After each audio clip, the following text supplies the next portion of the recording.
My fiancé's ex admitted she left him because of cancer, not because she stopped loving him, and now he's grieving her so intensely I feel like a third wheel in my own relationship. My fiancé, 30 male, and I, 31 female, have been together for nearly 3 years. We were super excited for our wedding that's gonna take place 6 months from now. I had a hard boundary against exes in the relationship and we both agreed on that. No pictures, no contact, no stories, nothing. Prior to meeting me, he was in a serious relationship for about the same time as us. However, his ex, 29 female, one day told him she no longer loves him and they broke up. He was heartbroken and it took him months to heal. Since his ex was blocked, her mom contacted my fiancé and told him she had cancer and wanted to meet him one last time. This was a difficult decision considering my boundaries, but I felt really sorry this girl was losing her life so young, so I supported my fiancé's decision to see her, but on the condition I'll be in the same room as them.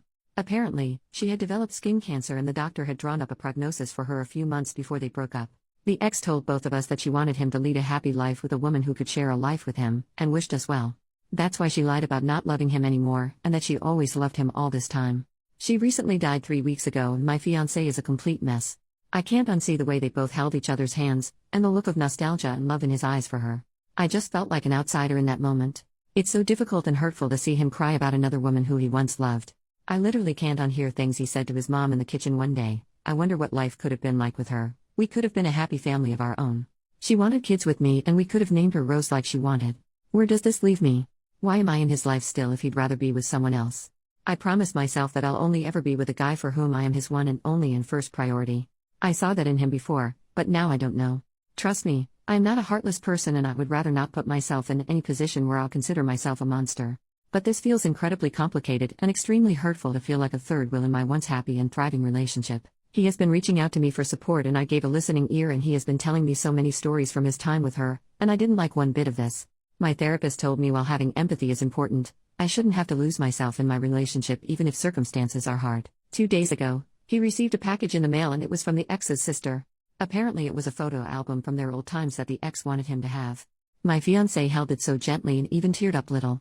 And I literally broke down on the floor crying, having a panic attack. I think I almost unloaded all of what I've been feeling, the third wheel, the unfairness of the whole situation based on what my boundaries around exes had been, my anger at the ex for inserting herself in our lives for no good reason when both of us were literally so happy with how things were panning out regarding our wedding, questioning where his loyalties lied. And I think I did it in one of the most hurtful ways.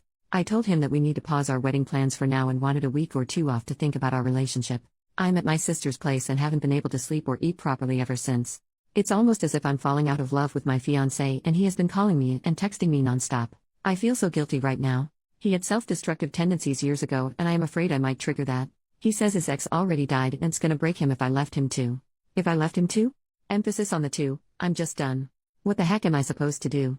TLDR, I had a boundary against exes in our relationship, but my fiancé's ex, who had cancer, wanted to meet him one last time. I agreed on the condition that I would be present. During the meeting, I saw their lingering affection and heard him express regrets about their past. Now I feel like a third wheel and question his loyalty. I've asked for a break from our wedding plans and I'm struggling with my feelings. He's been reaching out, but I'm afraid of triggering his past suicidal tendencies. I'm feeling guilty and unsure about our future. Update 3 days later, to those of you who had the most foul things to say to me, maybe because you have the baggage of a widower or plain no relationship experience or can't understand that human emotions are complex, your lack of awareness is showing. After the initial shock of those judgmental comments wore off, I decided it was better to completely disregard any judgment that questioned my boundaries and how I handled my feelings. There simply cannot be 3 people in this relationship and I refuse to believe otherwise. Many of you thought they could do better by teaching me about marriage vows, but all of you are forgetting that marriage vows also mean forsaking all others in mind, body and spirit. She might be not physically present, but he would be in a different headspace emotionally. A part of him permanently will belong to her memories and there's nothing wrong with that inherently, but it's just not for me. Some of you have different standards for partnership and that is okay. What is not okay is shaming those that have them and pretending you are better than me and would have not felt heard if you were in my shoes. I guess, on Reddit, if you can't accept downright emotionally cruel behavior from your grieving partner, you are insecure. Guess what? I'd rather be insecure than accept that my partner's heart longs for someone else. There were also some Redditors that were truly a piece of work because they assumed that my therapist was stroking my ego. Why do you assume that your opinion matters more than that of a literal professional? Lol, and no, it was she who advised me to be flexible about my boundaries when I supported my ex to see his ex. But even she didn't anticipate how bad it got with the whole love confession. Everyone who says that I am jealous of a corpse or competing with a dead person, I think you're ignoring the elephant in the room. Like, these phrases don't even make sense to me. How is it even possible to be jealous of the dead? The elephant in the room is my fiancé's emotional and relational fidelity, a full, 100% commitment to me and only me, which isn't possible if you are dating a freshly grieving widower or someone who is actively longing for another person that isn't your current partner. Plus, all of those people who are questioning my boundaries have no idea what they are talking about, and rather embody the pick-me, unbothered non-jealous girl trope on Reddit. And maybe I made a mistake in staying in that room, but I guess also not.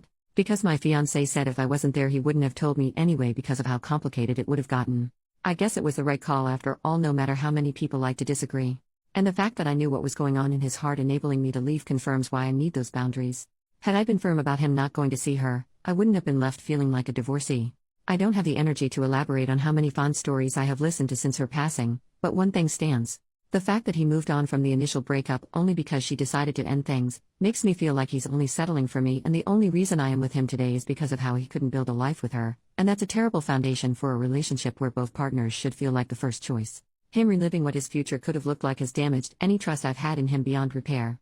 I can't unhear things he has said, and I don't think I'll ever recover from the damage it has inflicted on both of us. Stepping outside of my situation has allowed me to see things differently, and I recognize this wasn't his fault. He was experiencing grief all over again, but also it wasn't fair to me. It's frankly not the kind of relationship I wanted, which came with such a profound baggage. And you may ask why? Maybe because I do realize that I don't have to set myself on fire to keep others warm and act as if everything is fine. A lot of comments have pointed out how poorly the ex also handled a confession, which shouldn't even have taken place at all. I forgive her because I think she unfairly paid for the loss of my relationship with her life, and she didn't deserve that. I think her last-minute theatrics didn't end well for my relationship because life isn't a movie and there are real feelings involved. So yes, I broke up with my fiancé, and it was not pretty. After calling me for the 100th time, I finally agreed to speak with him as I had the time to think about things. Objectively, I had been feeling pretty inadequate, second fiddle and an emotional dump pretty much, and it has wrecked with my sense of self. I went to our home and gave him the ring he proposed me with. I told him I don't see him in my future anymore, as seeing him grieve a future life with an ex made me lose all feelings for him. I just feel numb. He started hysterically crying and begged me to stay because now I was breaking up with him the same way his ex once did. This made me cry even harder as he still couldn't see beyond his grief. He asked me and screamed, "Why am I doing this?" He said a lot of cruel things to me which are honestly painful, but things really escalated here. He said he isn't letting me go and wants us to fix things. That's when I knew I wasn't safe where I was standing. I had to call my sister and his mother to come to his place to help ease him so that I could leave the house as quickly as possible. When his mom and my sister were there, here was the exchange between my now ex and I. Ex-fiancé: I doubt you ever had a heart. Me: oh, what do you know about my heart, when you know nothing other than your own suffering? Ex: someday, I hope you'll have the decency to admit how much you regret hurting me, just like she did. And maybe, just maybe, life will serve you a different kind of cancer in the next 3 years to teach you a lesson. We all looked in shock and horror, and his mother gave him a well-deserved slap across his face. To say that he instantly regretted that would be an understatement. He cried like a dam broke through. I had to give him his meds one last time.